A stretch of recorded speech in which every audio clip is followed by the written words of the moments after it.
주님께서 여러분과 함께 또한 사제의 영과 함께 마르코가 전한 거룩한 복음입니다. 주님 영광 받으소서.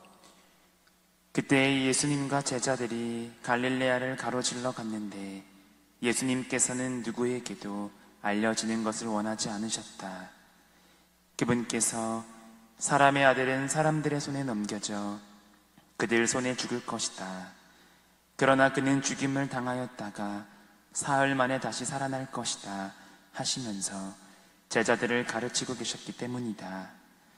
그러나 제자들은 그 말씀을 알아듣지 못하였을 뿐만 아니라 그분께 묻는 것도 두려워하였다. 그들은 카파르나움에 이르렀다. 예수님께서는 집 안에 계실 때에 제자들에게 너희는 길에서 무슨 일로 논쟁하였느냐 하고 물으셨다. 그러나 그들은 입을 열지 않았다. 누가 가장 큰 사람이냐 하는 문제로 길에서 논쟁하였기 때문이다. 예수님께서는 자리에 앉으셔서 12제자를 불러 말씀하셨다. 누구든지 첫째가 되려면 모든 이의 꼴찌가 되고 모든 이의 종이 되어야 한다. 그러고 나서 어린이 하나를 데려다가 그들 가운데 세우신 다음 그를 껴안으시며 그들에게 이르셨다. 누구든지 이런 어린이 하나를 내 이름으로 받아들이면 나를 받아들이는 것이다. 그리고 나를 받아들이는 사람은 나를 받아들이는 것이 아니라 나를 보내신 분을 받아들이는 것이다. 주님의 말씀입니다. 그리스도님 찬미합니다. 모두 자리에 앉으십시오. 찬미 예수님, 오늘 복음 속 제자들은 누가 가장 큰 사람이냐 하는 문제로 길에서 논쟁을 합니다. 그래서 집으로 돌아온 뒤 예수님께서는 제자들에게 묻습니다. 길에서 무슨 일로 논쟁을 하였느냐? 하지만 예수님의 이 질문에 제자들은 입을 꾹 다물고 침묵합니다. 그 질문이 어떤 의미인지 어떻게 대답해야 할지 몰라서 침묵한 것은 아니겠죠. 본인들이 잘못했음을 잘 알았기에 예수님께 혼이 날까봐 두려워서 침묵한 것은 아닐까요?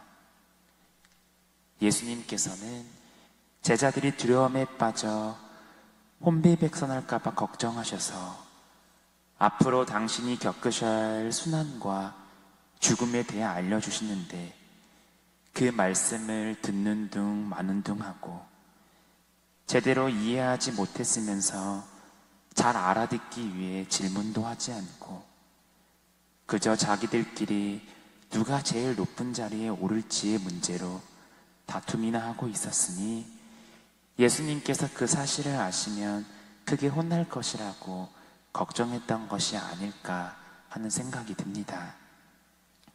오늘 독서 말씀을 보아도 이런 싸움에 대한 이야기가 나옵니다. 야고보서 4장 1절을 보면 이렇게 나옵니다.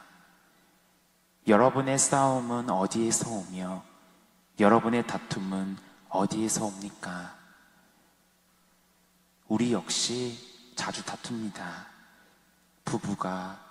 부모와 자녀가, 자녀들끼리, 친구들끼리 서로 다툽니다. 그런데 이 다툼은 과연 어디에서 오는 걸까요? 사랑한다는 거짓말, 자신이 아닌 타인을 위해서라는 거짓말, 시기, 질투, 증오, 야심, 두 마음을 품고 하느님과 멀어지는 삶을 선택하기에 우리는 또 다툽니다. 그래서 4장 1절 다음에 또 이런 말이 나옵니다. 여러분은 청하여도 얻지 못합니다. 여러분의 욕정을 채우는 데 쓰려고 청하기 때문입니다. 자신의 욕정을 채우려고 기도하는 사람, 세상의 친구가 되려는 사람은 하느님과 적이 되는 것입니다. 그러면 가진 것마저 빼앗기게 될 것입니다. 우리의 삶에 다툼이 있다면, 늘 싸움으로 그 갈등을 해결하고 든다면, 누군가를 이기고 복종시키고 누군가를 밟고 올라서려고만 한다면 우리는 하느님께서 가르쳐 주신 그 뜻과 멀어지려고 하는 겁니다. 한 질문을 드려볼게요. 여러분은 신을 보려면 어떻게 해야 할까요? 네, 꿀먹은 벙어리가 됐는데요. 고개를 숙여보세요. 뭐가 보이죠? 네, 여러분이 신고 있는 신이 보이죠? 네, 제가 말씀드린 신은 하느님이 아닌 신발의 신이었던 겁니다. 그렇지만 이 말은 우리가 하느님을 보기 위하여서도 고개를 숙여야 한다는 말씀을 드리려고 이런 이야기를 드린 겁니다. 고개를 숙여 겸손해지지 않고서는 하느님을 쉽게 볼 수가 없습니다. 그렇게 우리는 부족하고 단점이 많은 존재입니다. 그렇게 언제든 하느님의 뜻을 거스는 죄를 지을 수가 있습니다. 그리고 우리의 그런 부족한 점을 주님께서도 분명히 알고 계십니다. 그런데 주님의 뜻을 거스르는 것 자체가 문제가 아니라 무엇이 주님의 뜻인지 제대로 알아보려고도 하지 않는 우리의 완고한, 나태한, 고집스런 마음이 문제라는 겁니다. 죄를 짓는 것 자체가 문제가 아니라 무슨 잘못을 했는가 물으시며 우리에게 회개할 기회를 주시는 주님 앞에서 침묵과 거짓으로 눈을 가리고 아웅하는 우리의 거짓된 태도가 문제입니다. 바로 성경에 나타나는 이런 모습과 비슷합니다. 창세기에서 주님께서 너 어디 있느냐라고 물었을 때 아담이 무릎을 꿇고 자신이 저지른 잘못에 대해 주님께 용서를 청했더라면 그는 낙원에서 쫓겨나지 않았을 것입니다. 또 주님께서 내 아우 아벨은 어디 있느냐고 물으셨을 때 카인이 자신의 잘못을 솔직히 고백했더라면 그는 평생 떠돌이로 지내는 불행한 처지가 되지는 않았을 겁니다.